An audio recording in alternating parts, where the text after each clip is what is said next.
오늘 우리가 말씀 은혜로 얻은 놀라운 구원 세 번째 시간입니다. 그래서 그리고 또 놀라운 구원을 계획하신 하나님, 성부 하나님께서 우리의 구원을 어떻게 계획하셨는가에 대해서 지난주에 이어서 이제 두 번째로 살펴보게 됩니다.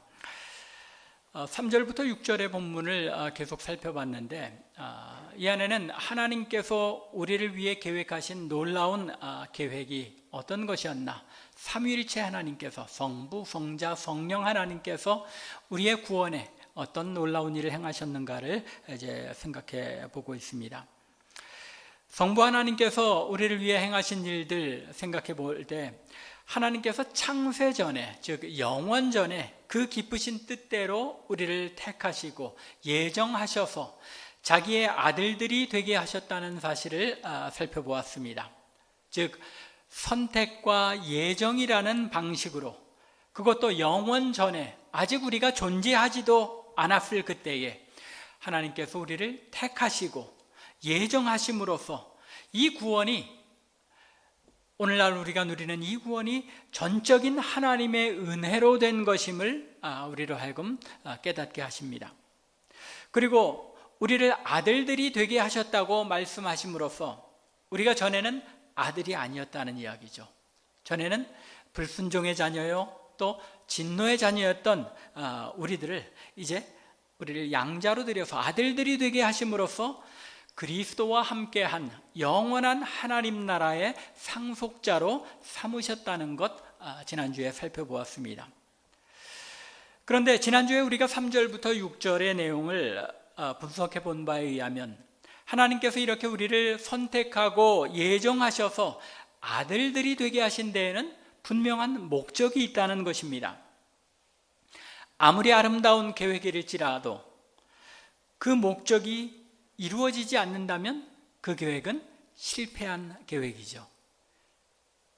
그렇기에 이 목적이 무엇인지를, 하나님께서 우리를 아들들을 삼으신 목적이 무엇인지를 분명하게 우리가 인식하고 이루어드리는 것이 우리 신앙생활에 있어서, 그리스도인의 삶에 있어서 무엇보다도 중요한 문제라고 할 수 있는 것입니다.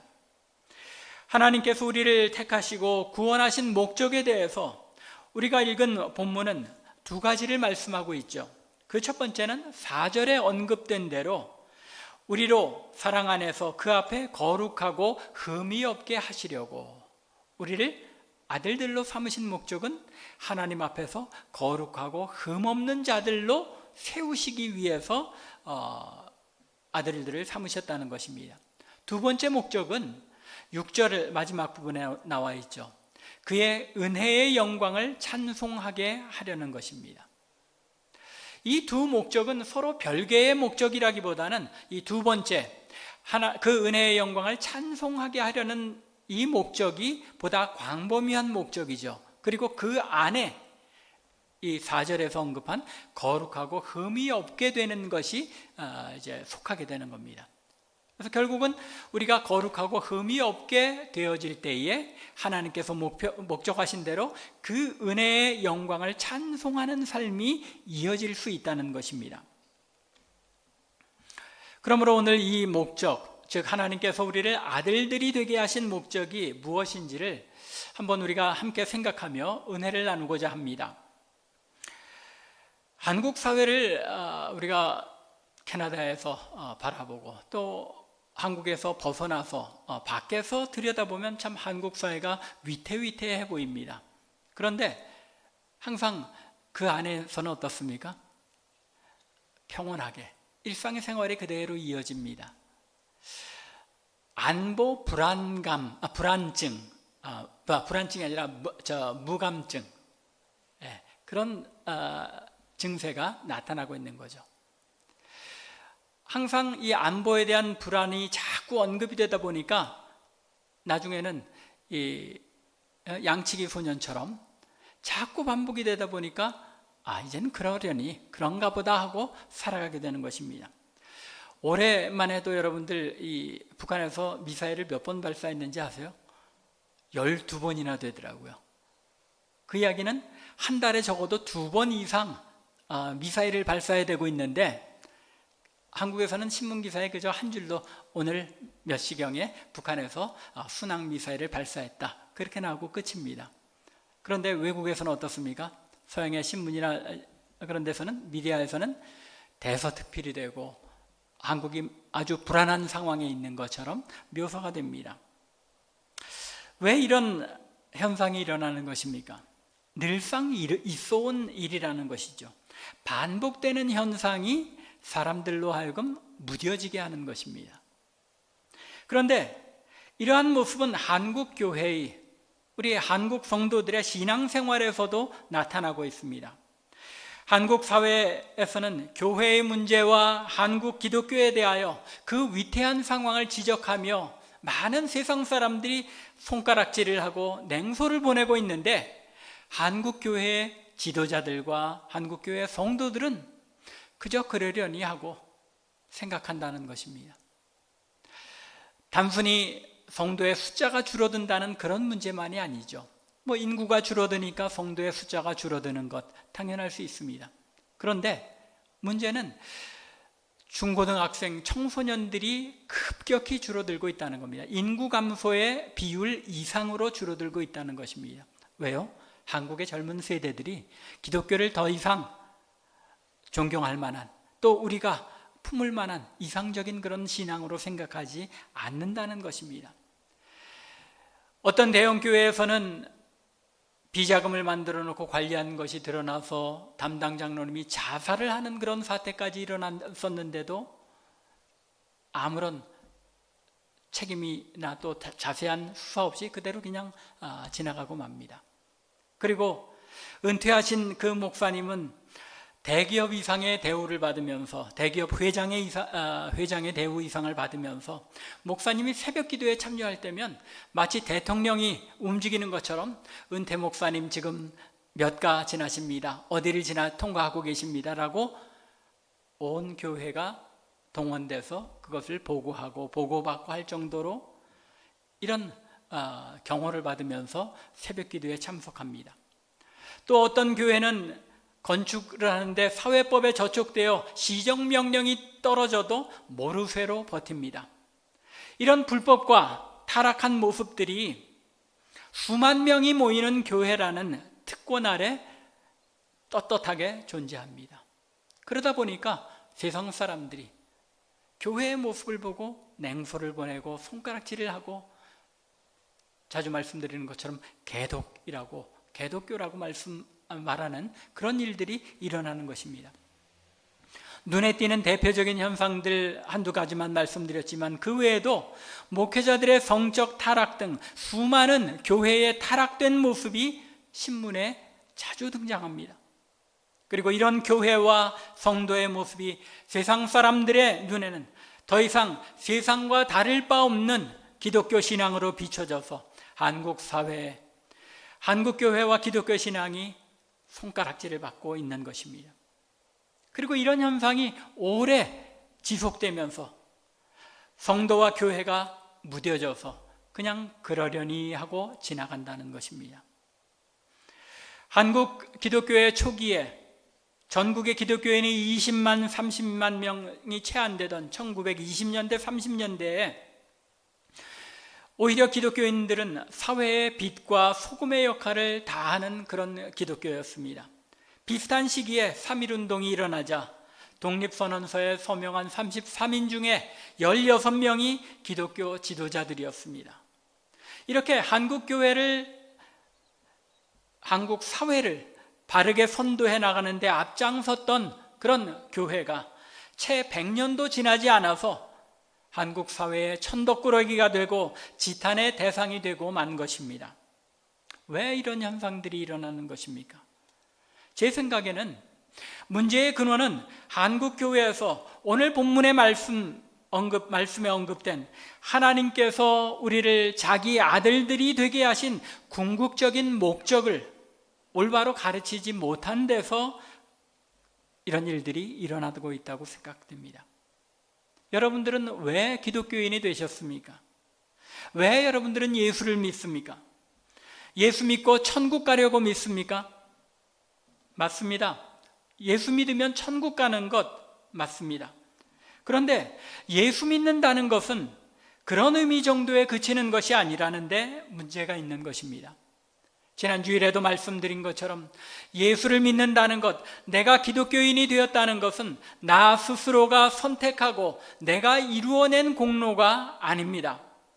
하나님께서 창세전에 나를 선택하셨고 하나님께서 정하신 때에 하나님의 성령을 통해서 죽었던 나의 영을 살리셔서 예수께서 나를 위해 죽으셨다가 부활하신 것을 믿게 하셨기 때문에 내가 예수 믿게 되었고 기독교인이 되었다는 사실을 아는 것이 매우 중요합니다.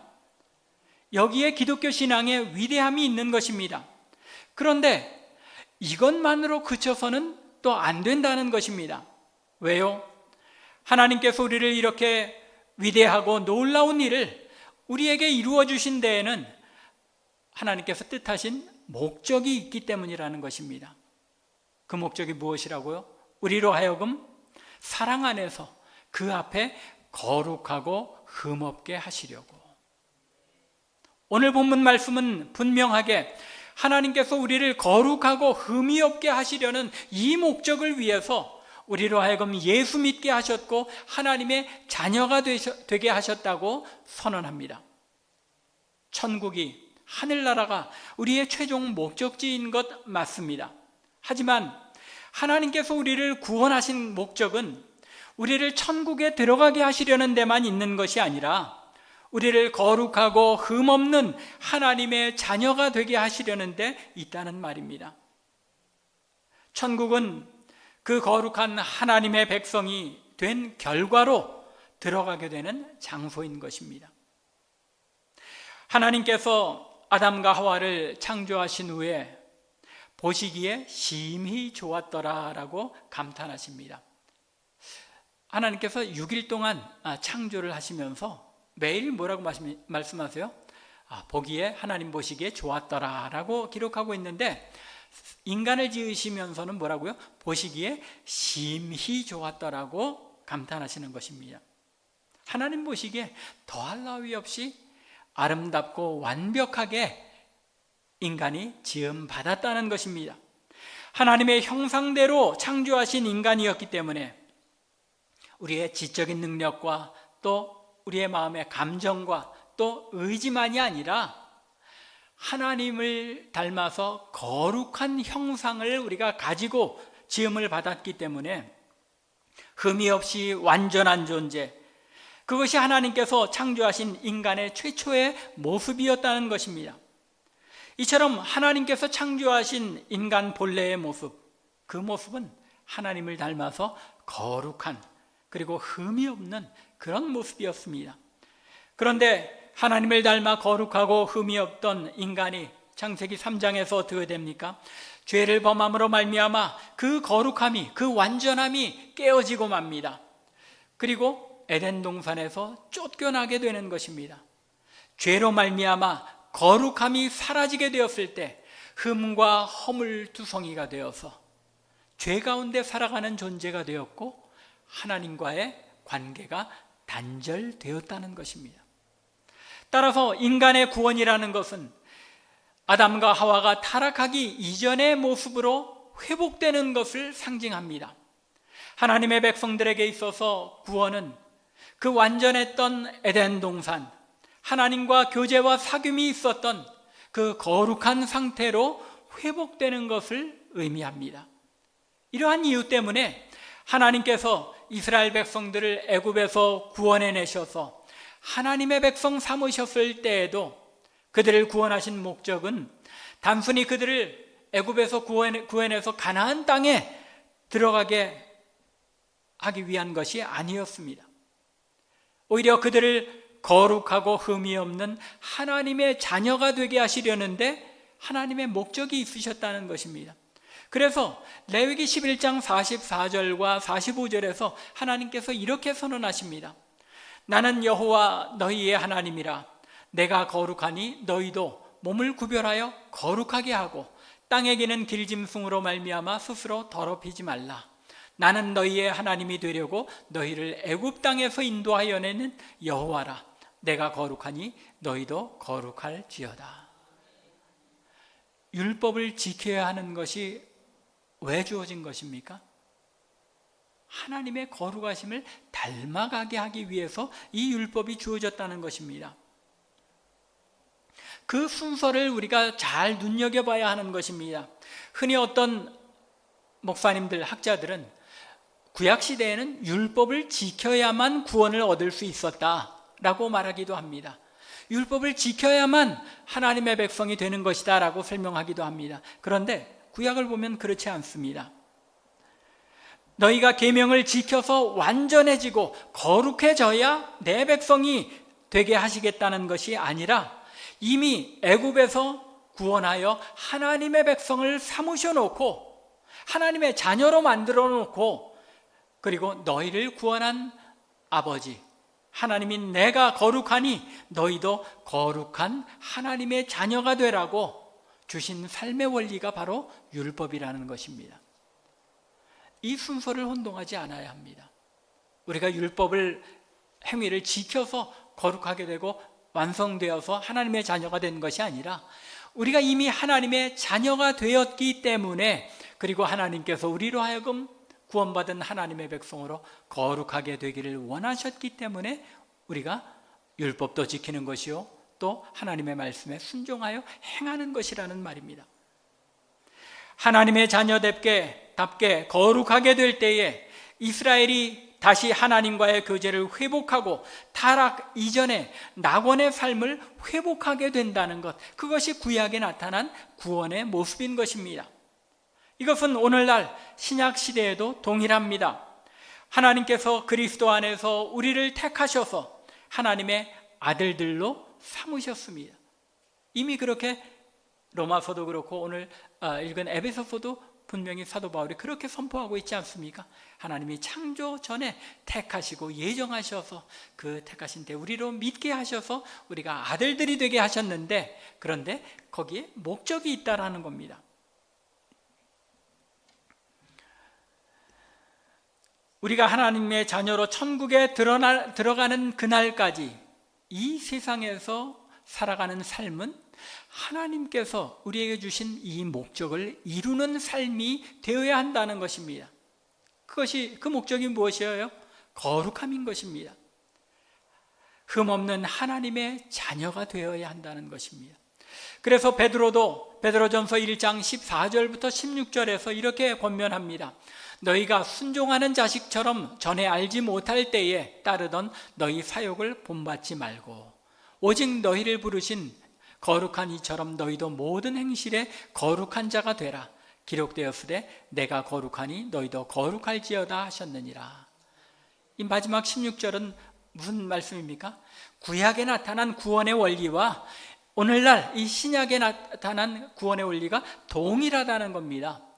그러면서 너희를 부르시니 너희를 죄악의 세력에서 또 사망의 권세에서 불러내어 구원해내신 그분이 거룩하시기 때문에 너희도 모든 행실에 거룩한 자가 되라는 것입니다. 히브리어에서 거룩이라는 단어 구별되었다는 의미라고 여러 번 설명드렸습니다. 분리되었다는 의미입니다. 죄와 구별되고 죄와 분리되는 것이 거룩이라는 단어의 뜻입니다. 구약에서 성전에서 사용되는 그릇들 그런 것들을 뭐라고 부릅니까? 성물이라고 부르죠. 성전에서 사용되는 기물을 성물이라고 부릅니다. 그걸 왜 거기에다가 거룩하다고 합니까? 그것이 하나님을 위하여 따로 구별된 것이기 때문에 우리 성도들이 거룩한 존재인 이유는 하나님을 위하여 따로 구별된 존재이기 때문에 하나님을 위한 그런 삶을 우리가 살아낼 때 우리는 그 거룩함을 이루어가는 것이라는 말입니다. 하나님께서 거룩하신 분이기 때문에 죄와 함께 하실 수가 없습니다. 죄가 있으면 하나님께 다가갈 수 없다는 말입니다. 말씀드린 것처럼 아담과 하와가 죄를 범하였을 때 더 이상 하나님과 교제할 수 없게 되어 에덴 동산에서 쫓겨나게 된 이유가 바로 여기에 있는 것입니다. 따라서 우리가 하나님의 자녀가 되어 하나님과 교제를 회복하기 위해서는 죄에서 떠나 거룩하게 되어져야 한다는 것입니다.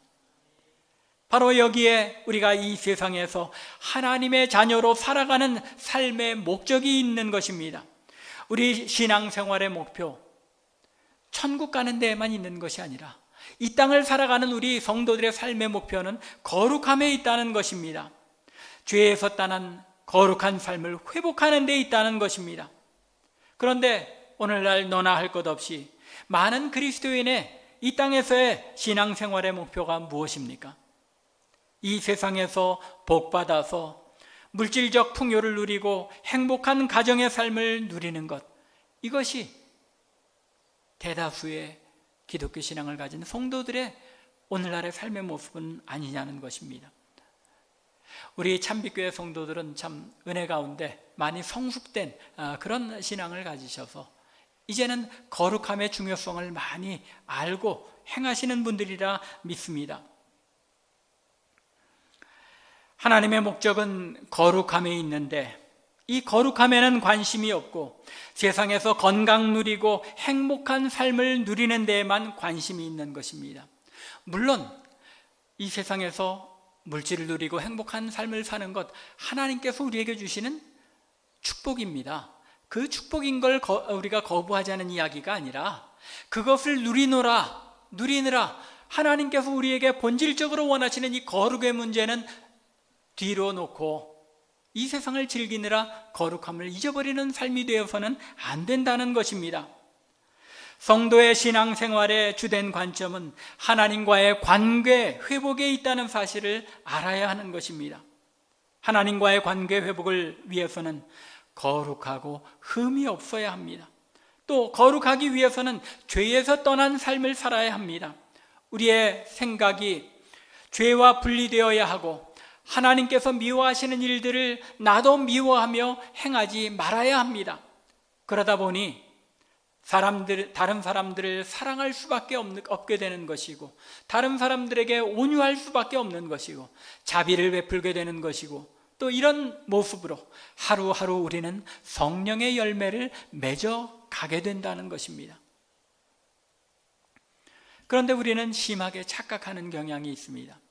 이렇게 삶이 변화되어 죄악에서 떠난 삶을 사는 것이 좋은 신앙인 것입니다. 그런데 여전히 삶 가운데서 다른 사람들을 비방하고 헐뜯고 불화하게 하며 전혀 그 삶이 거룩한 방향으로 개선되어 가고 있지 않는데에도 입으로 잘잘잘 기도 잘하면 기도에 깊이 들어가 있는 사람이라고 하고 또 자기의와 열심을 가지고 많은 일들을 열심을 내서 행하는 것 같으면 그 신앙이 아주 깊이 있는 신앙인 것처럼 착각합니다. 진정으로 깊은 기도의 삶, 진정으로 깊은 신앙의 삶은 앞에 나타나는 그 모습이 아니라 그 삶이 얼마나 거룩한 모습으로 변화되어 가느냐, 거룩해지지 못하고 있는 내 모습에 대하여 얼마나 안타까워하며 몸부림치느냐에 있다는 것입니다. 우리가 이 문제에 있어서 착각하지 말아야 하는데 한국교회가 이제까지 이 거룩함의 문제보다는 우리는 예수 믿고 천국 간 사람들이니까 또는 뭐라고들 생각합니까? 내가 교회에 나가주는 거라고 생각합니다. 이민교회는 특별히 더 그런 것들이 많죠. 교회가 작다 보니까 성도들 중에 어떤 분들이 내가 교회에 나가주는 거다, 예수 믿어주는 거다라고 착각하는 분들이 계세요. 그런 차원에서의 신앙생활은 거룩함이라는 문제가 끼어들 수가 없는 거죠. 우리가 올바른 성도라면 하나님 앞에 하나님께서 내게 출석할 교회를 주셔서 나와서 예배할 수 있다는 것이 얼마나 감사한 일인지, 나로 하여금 하나님 앞에 나아가 예배하며 거룩함을 이루어가는 삶을 교회 공동체 속에서 이룰 수 있게 해주신 그 하나님의 은혜에 감격하며 감사해야 하는 것입니다. 여러분들 교회에 나와주신다고 그런 착각들은 결코 안 됩니다. 그러면 하나님께서 우리를 하나님의 자녀로 입양하여 거룩하고 흠없는 아들들이 되게 하시는 궁극적인 목적, 이제 6절에서 언급한 것처럼 바로 하나님의 은혜의 영광을 찬송하게 하려는 데 있습니다. 하나님께서 우리를 구원하신 목적, 그것은 그리스도 안에서 그의 은혜의 영광을 찬송케 하려는 것이라는 말입니다. 이 내용을 잘 우리가 볼 필요가 있죠. 하나님의 영광을 찬송하게 하려는 것이 아니라 그저 우리에게 거저 주시는 바 그의 은혜의 영광을 찬송하게 하려는 것입니다. 단순히 하나님을 찬송하는 그 차원에서 넘어가서 하나님께서 예수 그리스도 안에서 영광스러운 구원을 우리에게 은혜로 주셨음을 깨달을 때 하나님을 찬송하고 경배하는 그런 태도가 나온다는 말입니다. 우리가 하나님을 찬송해야 하는 이유, 그것은 그리스도 예수 안에서 우리에게 값없이 주신 그 은혜의 영광 때문인 것입니다. 영광스럽게도 그리스도 예수 안에서 값없는 은혜로 우리에게 구원이 주어져서 거룩하고 흠없는 아들들이 되는 영광이 주어졌기 때문에 그것으로 인하여 하나님을 찬양하고 경배해야 한다는 것입니다. 우리의 삶에 하나님께서 목적하신 거룩함이 이루어질 때에 그것으로 인하여 우리는 참되게 하나님의 구원의 은혜에 감격하며 찬양할 수 있게 된다는 것입니다. 우리가 고백하는 웨스트민스터 소요리 문답의 첫 번째 문항에서 뭐라고 말씀합니까? 사람의 제일 되는 목적이 무엇이뇨? 이에 대한 대답은 사람의 제일 되는 목적은 하나님을 영화롭게 하는 것과 영원토록 그를 즐거워하는 것입니다. 인간이 존재하는 가장 중요한 목적, 최종적인 목적은 하나님께 영광을 돌리며 그 하나님의 존재를 즐거워하는 것인데, 하나님의 존재를 즐거워한다는 것은 하나님께서 그리스도 예수 안에서 주신 그 구원의 은혜가 얼마나 놀랍고 큰 것인지를 날마다 새록새록 깨닫고 느낄 때에만 진정으로 하나님을 찬양하고 경배할 수 있게 된다는 것입니다. 이 사실을 놓치시지 말기 바랍니다. 우리로 하여금 하나님 앞에 거룩하고 흠없는 아들이 되게 하시려는 것, 그것은 우리로 하여금 하나님께서 우리를 위해 베푸신 그 은혜가 얼마나 큰 것인가, 거저 주시는 바라고 말씀하고 있죠. 은혜라는 것이 그런 것이죠. 그런데 우리는 이 거저 주신다는 이것 때문에 값없이를 싸구려로 여기는 그런 경향이 늘 있다는 겁니다. 값없이 주어진 것에 대해 우리가 감사하지 않죠. 여러분들, 공기가 우리에게 있는 것 감사하세요? 여러분들, 날마다 먹고 지낼 수 있는 것, 물론 식사기도 때 하나님 음식 주셔서 감사합니다, 기도는 하시죠. 여러분들의 매일매일 삶 가운데 우리에게 주어진 모든 일상의 것들이 하나님께서 주신 은혜라는 것 크게 못 느끼잖아요. 거저 주어진 것이기 때문에. 햇빛을 감사하지 못하죠. 비가 오면 또 감사하지 못하죠.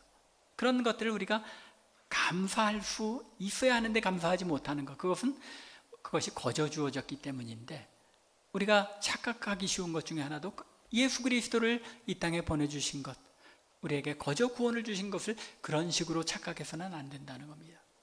그리스도의 피라는 값을 치르고 우리에게 그 은혜가 주어졌음을 우리는 늘 잊지 말아야 하는 것입니다. 우리가 하나님의 백성, 하나님의 자녀라고 하면서도 하나님께서 우리에게 존재의 목적으로 주신 하나님의 영광을 찬양하는 삶을 살지 못하고 하나님을 영광 돌리지 않는다면 그것 자체가 죄인 것을 알아야 합니다. 왜요? 하나님께서 우리를 향하여 가지고 계신 그 뜻을 준행하는 것이 순종인데, 그것을 이루지 않는다면 불순종이요 죄악이라는 것입니다. 우리가 이 땅에서 거룩한 삶을 살아낸다는 것이 이렇게 중요한 것입니다. 불순종의 삶을 사느냐 순종의 삶을 사느냐의 문제라는 것입니다. 이제 말씀을 맺겠습니다. 하나님께서 우리를 아들들이 되게 하신 이 목적을 잊지 않는 성도들 되기를 바랍니다.